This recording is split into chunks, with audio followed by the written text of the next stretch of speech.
Good morning, everyone. Carl Bishop here. Wanted to give an update on the coronavirus and how it's affecting our housing market, as well as our city here in San Antonio. Earlier this week, they canceled the NBA season. They canceled other major sporting events, as well as closing major theme parks like Disney World. Here in San Antonio, the colleges have decided to extend spring break or postpone the students from coming back. As of now, the schools, the public schools are still going to start class on Monday. However, there's a lot of speculation that they too will decide to postpone the return of the children to school. Yesterday, our stock market dipped down into what we call bear market territory, which is the first time that's happened in close to 11 years. So we're on an 11-year run of overall positive economic growth, an incline, and then now we are looking at a fairly significant correction.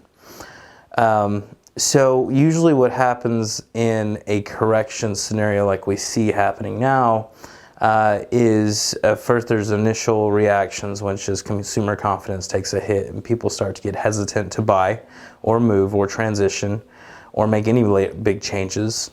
If the correction continues to occur, then businesses eventually tighten up, and many times there's layoffs, many times people will start losing their jobs, which starts to affect our housing market because people can't afford to stay in their house if they don't have a job, or if they've been laid off, or if they can't work because of coronavirus. However, that usually takes a couple of months to 3 months to really kick into full effect. Our housing market is still very strong right now. The Federal Reserve lowered interest rates earlier this week and injected capital into the bond market, which should help things sustain for a couple of months, a few months at the very least. We still are getting multiple offers on properties. They're selling quickly. We've been running into some hesitancy from sellers that are concerned about buyers walking through their home and the potential of the virus being present there. And so, we're right now during conversation practice, we're actually going over some different strategies to overcome that objection, including sanitary measures to help with showings and just instructing people on an overall calmness that as bad as this virus is, it's still less deadly than the flu. There's still, it's only really hazardous or life-threatening to folks that have compromised immune systems or the elderly community. And so we have to be even more careful with our clients, friends, and family that are elderly or do suffer from compromised immune systems. But overall, I believe that this will be a temporary setback. I'm hoping that the governments of the world can rein it in sooner rather than later. There are a couple of what they call hotspot areas that have been more contaminated than others. So if they can get to containing that, then I believe that we could see the numbers start to decrease. But until we see those numbers start to decrease, the fear of this pandemic could continue. And so we have to be the calming voice for the consumer. We have to be the voice of reason. Several people will need to move. We could see days on market start to extend as well. Right now we're sitting at about 90 to 120 days worth of inventory.